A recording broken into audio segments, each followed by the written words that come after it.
ग्राम मानपुर मध्य प्रदेश में ये प्रतिज्ञा करते हैं कि हम परम पूज्य बाबा साहेब डॉक्टर भीमराव अंबेडकर उनका सपना भारत को बौद्धमय करना पूरा करने के लिए अपना तन मन धन लगाएंगे।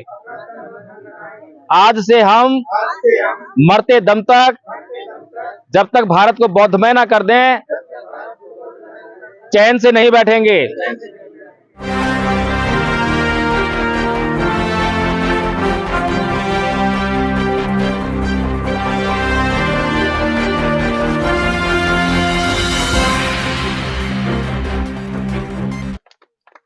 आज आप लोग यहाँ पर एकत्रित हुए हैं और मैं दिल्ली से चलकर यहाँ पर आप लोगों के बीच में मध्य प्रदेश की भूमि में आया हूँ। और जहाँ तक मैं देख पा रहा हूँ कि आप लोग जो है परम पूज्य बाबा साहेब डॉक्टर भीमराव अंबेडकर और भगवान बुद्ध की चर्चा करने के लिए यहाँ पर एकत्रित हुए हैं। हम चर्चा यूं ही नहीं करते, चर्चा का उद्देश्य होता है कहीं ना कहीं हमारे समाज में, हमारे बीच कुछ ना कुछ समस्याएं हैं। उन समस्याओं से निजात पाने के लिए जो है हम चर्चा करते हैं, हम संगठन बनाते हैं, इकट्ठे होते हैं। तो इसी तरह से आज आप लोग भी यहाँ पर जो है इकट्ठे हुए हो, कुछ ना कुछ समस्याएं रही होंगी। उन्हीं समस्याओं पर आप गौर करने के लिए यहाँ पर एकत्रित हुए हो। आपकी स्थानीय समस्या क्या है वो शायद मुझे नहीं पता होगी, लेकिन देशव्यापी समस्या क्या है इस समाज की वो सबको पता है। देशव्यापी समस्या जातिवाद की समस्या है। देशव्यापी समस्या आपके संविधान में प्रदत्त अधिकारों को हनन करने की समस्या है। आपको अधिकार तो दिए संविधान में, लेकिन वो आज तक आपको अधिकार नहीं मिल पाए हैं। ये एक बड़ी समस्या है। आप लगातार जो है इन बातों के लिए संघर्ष करते रहते हैं। विभिन्न नेता, हर तरह के नेता आप लोगों के बीच में आते हैं और कुछ वादे भी करके जाते हैं, कुछ अमल में लाए जाते हैं, कुछ हद तक दुख दर्द दूर हो भी जाता है, लेकिन अंततः जो है हम वहीं पर आकर जो है रुक जाते हैं और हमारी स्थिति जो है ऐसी होती है, वही ढाक के तीन पात। जैसी पहले स्थिति थी वैसी की वैसी ही रह जाती है। कारण क्या है? इस कारण को समझना बहुत जरूरी है। हमारे महापुरुष परम पूज्य बाबा साहेब डॉक्टर भीमराव अंबेडकर जो दुनिया के सबसे बड़े विद्वान हैं, किसी शक है किसी को? कोई शक नहीं है? अच्छा, ये तो अच्छी बात है। कितने बड़े विद्वान हैं किसी को अंदाजा है? बाबा साहेब जो है कितने बड़े विद्वान हैं। अमेरिका उनको जो है दुनिया का सूरज कहता है? और अमेरिका उनको द सिंबल ऑफ नॉलेज, ज्ञान का प्रतीक कहता है। और जब भारत में सर्वे होता है तो द ग्रेटेस्ट इंडियन कहते हैं। और ऐसी उपाधियां जो है दुनिया के किसी भी दूसरे आदमी को नहीं मिली हैं। तो कितने महान।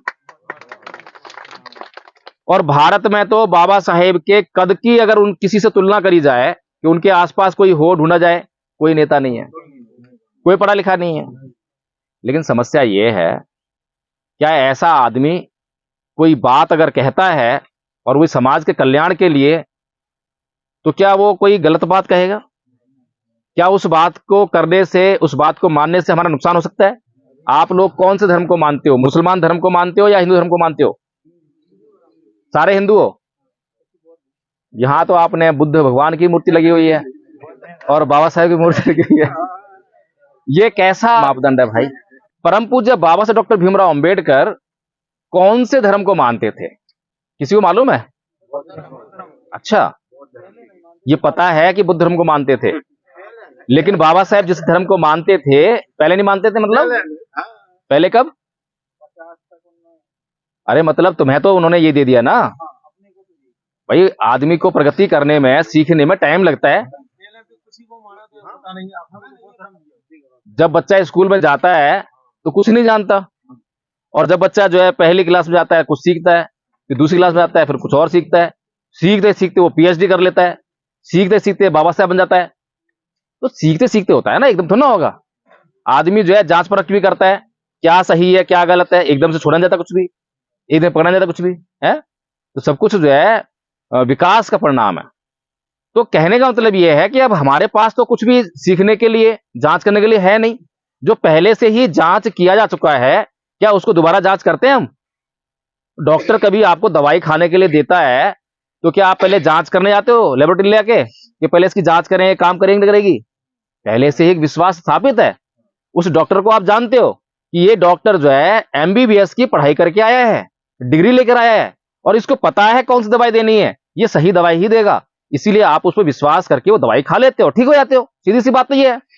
तो ऐसे जो है इस समाज के बेहतरीन डॉक्टर और सबसे बड़े डॉक्टर वो परम पूज्य बाबा डॉक्टर भीमराव अंबेडकर हैं? और जब वो कोई दवा खाने के लिए दे रहे हैं तो क्या हमें जांच करनी चाहिए? सीधी सी बात तो इतनी सी है। तो अभी मैंने पूछा भाई आप में से कितने लोग हिंदू हैं, तो बहुत से लोग बोल रहे हैं हिंदू हैं। ये कैसा हुआ? हिंदू धर्म सब है, बौद्ध धर्म है। आप बौद्ध धर्म मानते हो? आ जाओ, इधर आ जाओ, आओ मेरे पास आओ। अभी ऐसा थोड़ा बुद्ध धर्म मानेगा, आओ जल्दी आओ। वो मानते हैं, ये खिचड़ी समझ नहीं आई। अच्छा आओ, आप बौद्ध धर्म को मानते हो? अच्छा, क्या जानते हो बौद्ध धर्म के बारे में? बुद्ध धर्म के बारे में उनने अपनी हल्की से बड़ा किया है। नमन सुनाओ सबको। नमन अपन नहीं जानते, नहीं जानते। सिर्फ जी जानते पंचशील सुनाओ। हम नहीं जानते, कुछ नहीं जानते ना, जानते हम तो बैठो। उन्होंने उठ के हमें बड़ा किया। देखिए, ये एक आप लोगों के सामने एक बहुत बड़ा उदाहरण है। ये मैंने इसलिए उनको बुलाया ताकि आपको समझा सकूं कि हिंदू धर्म है और बौद्ध धर्म है। हिंदू धर्म बौद्ध धर्म नहीं हो सकता और बौद्ध धर्म हिंदू धर्म नहीं हो सकता। इस बात को इस देश का कानून भी कहता है। अगर नहीं मानो तो बीटी एक्ट, बोध गया आंदोलन चल रहा है ना अभी, बीटी एक्ट रद्द करो, उसको पढ़ लेना। और उसमें साफ साफ लिखा है कि 4 हिंदू और 4 बौद्ध उस कमेटी में होंगे। अगर हिंदू बौद्ध होते और बौद्ध हिंदू होते तो 4 हिंदू नहीं कहते वो, या तो हिंदू ही कह सबको या बौद्ध ही कह सबको। इसीलिए जो है बातों को समझो भैया। ये मूवमेंट जो है बहुत समझदारी का मूवमेंट है। हम बातों को नहीं समझ पा रहे हैं, अपने महापुरुषों को नहीं पढ़ पा रहे हैं, उनको नहीं समझ पा रहे हैं, इसीलिए हमारे दुख दूर नहीं हो रहे हैं। बहुत बड़ी बात नहीं है। संख्या हमारे पास है, ताकत हमारे पास है, और राज दूसरा कर रहा है। ये बड़ी गजब की कहानी है। इस कहानी को समझना पड़ेगा। तो परम पूज्य बाबा साहेब डॉक्टर भीमराव अंबेडकर सन 1935 में घोषणा करते हैं। ऐसी जनसभा लगी थी। यहां तो बहुत कम लोग हैं, वहां तो बहुत सारे लोग थे, क्योंकि बाबा साहब सुनने के तो बहुत सारे लोग आते हैं ना, है। और वो मन से कह रहे हैं कि मैं हिंदू पैदा हुआ, ये मेरे बस की बात नहीं थी, लेकिन मैं हिंदू मरूंगा नहीं, इसका मतलब 1935 उन्होंने छोड़ दिया।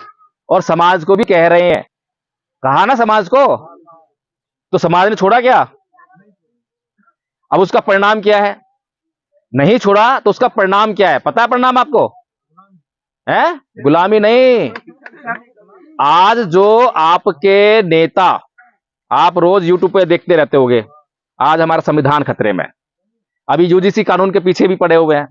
पीछे एसटी एक्ट के लिए लड़ाई लड़े जा रहे हैं। 70 साल में लड़ाई लड़ रहे हैं। ये हमारे अधिकारों का हनन कौन कर रहा है? कौन कर रहा है?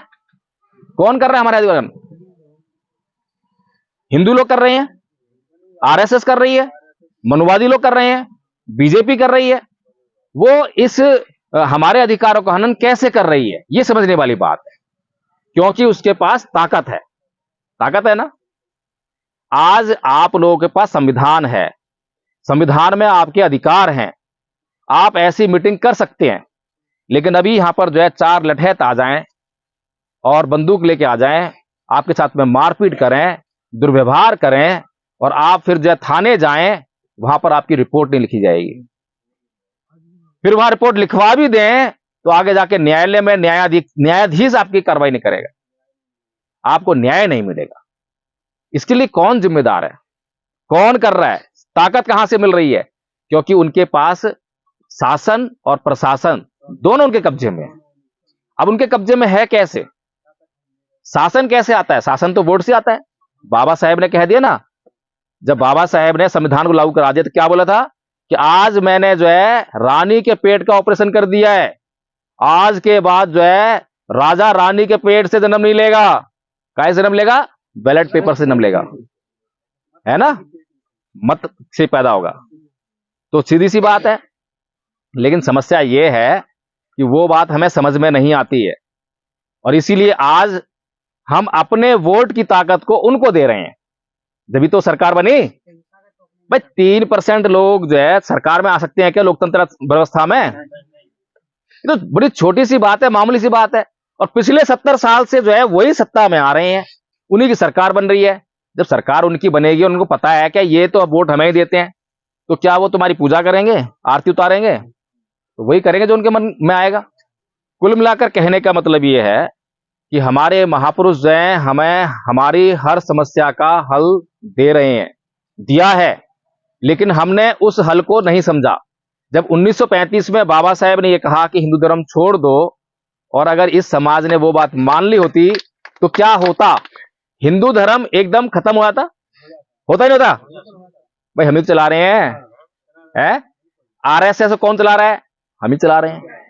आरएसएस खत्म थी, हिंदू धर्म खत्म था, फिर कौन जुल्म करता आपके ऊपर?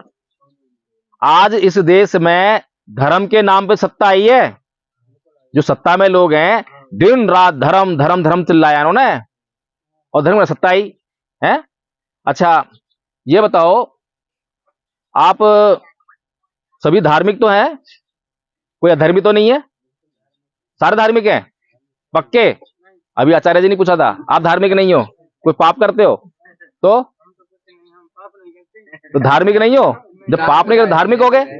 भाई दो चीज होती हैं, या तो धार्मिक हो या अधार्मिक हो, या पापी हो या पुण्यात्मा हो, है? बीच में कुछ नहीं होता, ठीक है? तो आप सभी धार्मिक हो। अच्छा गाली कितने लोग देते हो? सारे गाली देते हैं या कोई नहीं देता? अच्छा, तो गाली देना आपके लिए यहां पर जो है धर्म होता होगा, है? ऐसा ही होगा? आपके लिए गाली देना धर्म होगा, गुस्सा करना धर्म होगा? नहीं। तो फिर एक आदमी जब मंदिर जाता है लोटा लेकर और मूर्ति पे जल चढ़ाता है, धूप लगाता है, अगरबत्ती करता है, आरती करता है, उसे क्या कहते हैं हम? हिंदू। ये कहते हैं, सब जानते होगे। एक आदमी मस्जिद जाता है, नमाज पढ़ता है, रोजे रखता है, उसे क्या कहते हैं? मुसलमान। अब ये दोनों आदमी मंदिर मस्जिद से घर भी वापस आते हैं, वहीं तो बैठे रहेंगे नहीं, और घर पे आते ही बीवी में देही लात, बच्चों में गाली गलौज, अपने अड़ोसी पड़ोस झगड़ा कर रहे हैं। अब बताइए धर्म की जरूरत कहां थी, मंदिर मस्जिद में या घर पे? अब समझ में आ गया धर्म क्या है? ये बात मैंने आपको समझाने के लिए कही है कि धर्म क्या है। तो अभी तक जो है हमारे सामने अधर्म को धर्म बता के प्रस्तुत करते रहे, पेश करते रहे। धर्म से कोई मतलब नहीं है उनका, धर्म से कोई लेना देना नहीं है। लेकिन बाबा साहेब को मानने वाले लोगों को यह समझना पड़ेगा, धर्म बहुत जरूरी है। अभी आदरणीय आचार्य खेमराज जी ने जो आपको बहुत सारी बातें बताई, बहुत इंपॉर्टेंट बातें हैं, लेकिन सबसे बड़ा गुनाह जो है हमारे साथ जो करने वाला है वो हमारे समाज का नेता और हमारे समाज का पढ़ा लिखा आदमी है। वो हमारे साथ में न्याय नहीं करता, वो अपना काम नहीं करता। इसीलिए जो है हम पर जो है आज भी जुल्म ज्यादती हो रही है। हमारे नेता हमारे बीच में आके क्या कहते हैं कि बाबा साहेब ने कहा है कि जुल्म करने वाले से ज्यादा बड़ा गुनहगार जुल्म को सहन करने वाला है। ये बात ठीक है गलत है? सही बात है। ये अच्छी लगती है बात है? अच्छी लगती है ना? अच्छा, और भगवान बुद्ध ने क्या कहा है? भगवान बुद्ध ने कहा है, ना ही वेरेन वेराणी समंत दाचनंग अवेरेन च समंती ऐस धम्मो सनातनो, कि वैर से कभी वैर शांत नहीं होता। अब किसकी मान है? फिर आगे कंफ्यूज, दोनों की तस्वीर लगा रखी है आपने, परेशान हो जाओगे आप। किसकी मान है? बाबा साहब की मान है या बुद्ध की मान है? अरे बताओ, कुछ तो बताओ, कंफ्यूज हो गए भाई। बाबा साहब कह रहे हैं जुल्म को सहन करने वाला जुल्म करने वाले से ज्यादा बड़ा गुनहगार होता है, और भगवान बुद्ध कह रहे हैं कि वैर से कभी वैर शांत नहीं होता है। किसकी माने? सोचते क्यों नहीं हो आप लोग? कब सोचोगे? मूर्ति लेके बैठ के बुद्ध विहार बना लिया, काम चल जाएगा? अरे कितने बुद्ध विहारों पर, कितनी मूर्तियों पर उनका कब्जा है। तो पहले हमें समझना पड़ेगा ना। जब आप बौद्ध बनोगे तो बहुत सारे बुद्ध विहार बन जाएंगे, और बौद्ध नहीं रहेंगे तो जो है उस पर कब्जा हो जाएगा। पीछे कब्जा हुआ है, उदाहरण तुम्हारे सामने है। तो बताओ कौन सी बात सही है? हमारे नेता तो आके मन से ये बात बोलते हैं, इसीलिए कहते हैं कि मुझको पताव देके तैयार हो जाओ, बर्चे भाले निकाल लो, सहेंगे नहीं, मार डालेंगे। है क्या? और भगवान बुद्ध जब अंगुली माल को सुधारने जा रहे हैं तो निहत्ते जा रहे हैं। ये कैसी बात है? और दोनों महापुरुष है, किसकी माने? फंस गए। अच्छा ये बताओ, हमारे नेता तो आके ये चिल्ला के और चले जाते हैं, समझाते हैं नहीं। बाबा साहेब के ऊपर अत्याचार हुआ नहीं हुआ? जुल्म हुआ, बचपन से हो रहा है। टीचर उनको जो है स्कूल में नहीं पढ़ने दे रहा, बैठ के क्लास में चपरासी पानी नहीं पिला रहा, नाई बाल नहीं काट रहा, गाड़ी वाला जो है गाड़ी में नहीं बिठा रहा, चपरासी जब बड़े हो गए तो नौकरी पर जो है फाइल देख के मार रहा है? मतलब जब तक मरते दम तक और मरने के बाद भी आज भी उन पे जातिवादी अत्याचार हो रहा है। क्या बाबा साहेब ने किसी के खिलाफ ईंट उठाई? किसी के खिलाफ एफआईआर दर्ज कराई? चलो जब कमजोर थे तो थे, लेकिन जब मंत्री बन गए, जब तो एफआईआर दर्ज कराए थे, उनसे मुआवजा मांग लेते, लाओ भाई हिसाब दो, इतना अत्याचार किया था, करा? क्यों नहीं करा? तो अपनी बात से मुंह कर रहे हैं बाबा साहब जो है। क्या बात है बताओ मुझे। बात यह है कि बात हमें समझ में नहीं आती, और इस बुद्धिहीनता का जो फायदा है वो हमारा बुद्धिजीवी वर्ग, जिसे हम पढ़ा लिखा कहते हैं, जिसे हम नेता कहते हैं, वो उठाता है। अच्छा ये बताओ, आपके कितने नेता बौद्ध हैं जो आपके बीच में आकर राजनीति करते हैं, भाषणबाजी करते हैं? उनमें बौद्ध कितने हैं? अम्बेडकर सारे हैं, अम्बेडकरवादी सारे हैं, और बौद्ध एक भी नहीं है। क्या अम्बेडकरवाद बिना बौद्ध बने पूरा हो जाएगा? बाबा साहेब की बात को ही नहीं मानेंगे तो अम्बेडकरवाद कैसा है? सोचो जरा, कितना बड़ा धोखा हो रहा है। मतलब हमें बेवकूफ पे बेवकूफ बनाए जा रहे हैं? अच्छा, आप लोग सभी जो है बाबा साहेब का सम्मान करते हो, अपमान तो कोई नहीं करता? गलती से अपमान नहीं करता कोई? अभी तो बीड़ी पी रहे थे वहां, है?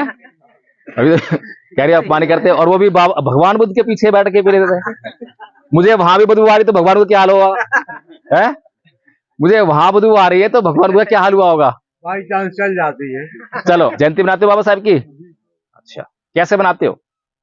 डीजे लगाते हो, नाचते गाते हो, और कोई मूर्ति ऐसे लगा रखी है इधर पीछे जो आपने, उसको फूल चढ़ाते हो, हैं?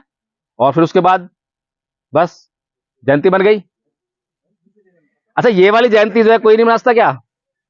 ये जयंती तो जो बाबा साहेब का अपमान करना चाहते हैं वो भी बना लेंगे, आपसे अच्छी बना लेंगे।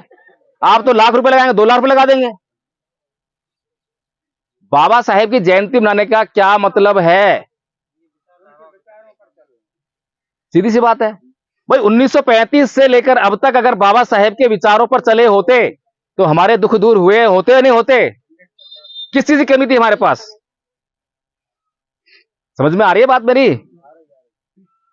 तो बाबा साहेब के विचारों पर चलाने का, देखो आप लोग तो हो ले पर्सन साधारण व्यक्ति, जिसे कोई जानकारी नहीं है, जो अधिक पढ़ा लिखा नहीं है, लेकिन वे लोग जो पीएचडी किए हुए हैं वो जिम्मेदार हैं, वो दोषी हैं। जो नेता हैं वो जिम्मेदार हैं, क्योंकि नेता बनने के लिए समझदार होना जरूरी है ना? अभी बहुत से लोग जो है पूजा पूजा चिल्लाते हैं, हम पूजा करते हैं, कुछ लोग कहते हैं हम पूजा नहीं करते हैं, लेकिन पूजा क्या है ये समझ में नहीं आता। भगवान बुद्ध कहते हैं असेवना च बालानंग पंडितानं च सेवना पूजा च पूजनीयानंग एतंग मंगलमुत्तमंग। असेवना च बालानंग मतलब मूर्खों की संगति नहीं करना। मूर्ख लोग जिनके पास आपका कल्याण करने के लिए कुछ नहीं है, बल्कि उल्टी दिशा में ले आने वाले लोग हैं, अगर उनकी संगति करोगे तो दुखी होगे। फिर क्या कह रहे हैं? पंडितानंच सेवना, कि पंडित जन होते हैं बुद्धिमान। पंडित का मतलब वो नहीं है पुजारी नहीं है, पंडित का मतलब बुद्धिमान, पढ़ा लिखा, जिसके पास आपका कल्याण करने के लिए ज्ञान है, उसकी संगति करो तो फायदा मिलेगा। फिर क्या कहते हैं? पूजा चाहे पूजनीयानंग, कि जो पूजनीय लोग हैं उनकी पूजा करो। जिन लोगों के पास आपका कल्याण करने के लिए कुछ भी है और जो आपके कल्याण में रत हैं, आपके कल्याण में लगे हुए हैं, उनकी पूजा करो। पूजा कैसे करते हैं? पूजा कैसे करते हैं? ऐसे जैसे धूपबत्ती लगा के, अगरबत्ती लगा के ऐसे जोड़ दिया, हो गई पूजा है? अभी तो ऐसे समझते हैं। अब मैं समझाता हूं पूजा कैसे करते हैं, आपको समझ में आएगा। और एक एक बात जो समझा रहा हूं, अगर आप उस पर अमल करोगे आपके जीवन में कल्याण कल्याण आएगा, गारंटी देके जा रहा हूं मैं। अगर कोई गणित पढ़ाने वाला मास्टर है और मैं उसका छात्र हूं और मैं उसके पास गया। मैंने बोला, ओ मास्टर इधर आ, ये सवाल समझाएगा? और अगर जोर जबरदस्ती करी तो गलत समझा देगा। है अच्छा, गधा बन रहा है, ले ये सीख ले, जा कर ले परीक्षा पास। है नहीं सिखाया ना। अब गणित मेरे लिए कितना जरूरी है, नुकसान हो गया मेरा। अब मैं जो है अच्छा हूं, अच्छा व्यक्ति हूं, है बहुत श्रद्धावान हूं। मैं मास्टर के पास गया, मास्टर जी प्रणाम, पैर छुए और पैर दबाए। मास्टर जी बहुत अच्छे हो आप, आपके पास ऐसा है वैसा है। और मास्टर जी खुश।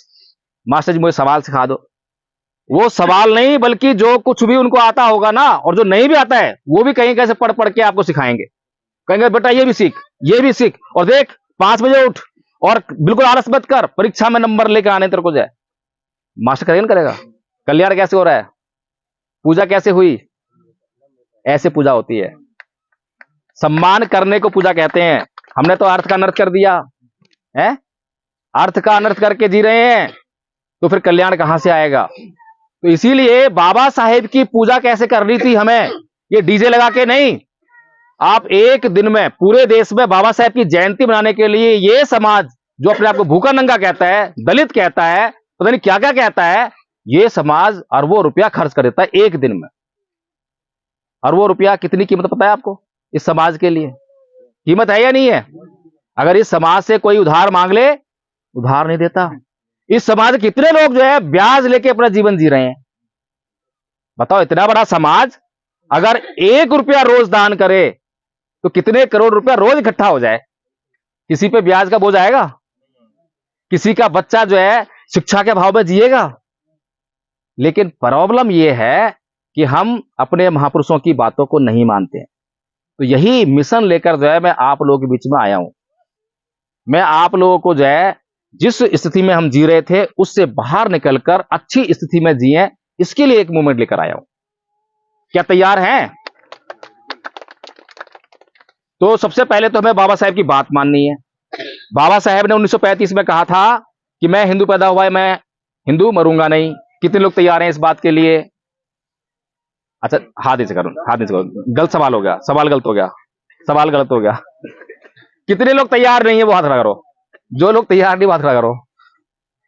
अरे सारे तैयार हैं, ताली बजाओ। अब दूसरी बात, बाबा साहेब ने 14 अक्टूबर 1956 को कही थी, बौद्ध धर्म अपनाया था। याद है सबको? जिनको याद नहीं मैं बता रहा हूं, बौद्ध धर्म अपनाया था। मेरे पे यकीन है या नहीं है? यकीन है, चलो ठीक है। अब कितने लोग तैयार हैं बौद्ध धर्म अपनाने के लिए? बहुत खड़ा करो। अच्छा, फिर से सवाल गलत हो गया, हाथ नीचे करो। जो लोग तैयार नहीं हैं बौद्ध धर्म अपनाने के लिए वो हाथ खड़ा करो। जो तैयार नहीं वो कराओ, हाथ खड़ा करो। आप अधर्म के हो क्या? क्या करना चाह रहे हो आप? कोई बात नहीं, कोई बात नहीं, चल जाएगा। इतने में 2-4 नहीं होंगे, कोई बात, चल जाएगा। 2-4 चल जाएंगे। ये संख्या हमारा बहुत सारी है। संख्या इतनी है कि हम अगर आधे भी तैयार हो गए ना, आधे नहीं 30% भी तैयार हो गए, हम जो है इस देश में मौज करेंगे। सब कुछ अपने हाथ में आने वाला है, डरने की जरूरत नहीं है। चाहे कुछ भी खतरे में आ गया हो, कोई बात नहीं। अभी हमारे पास बहुत कुछ है, ताकत बहुत बड़ी है। तो बौद्ध बनने के लिए तैयार हैं, ठीक है? तो देखो, किसी के सर में चोट न लग जाए, खड़े हो जाओ अपनी जगह पर।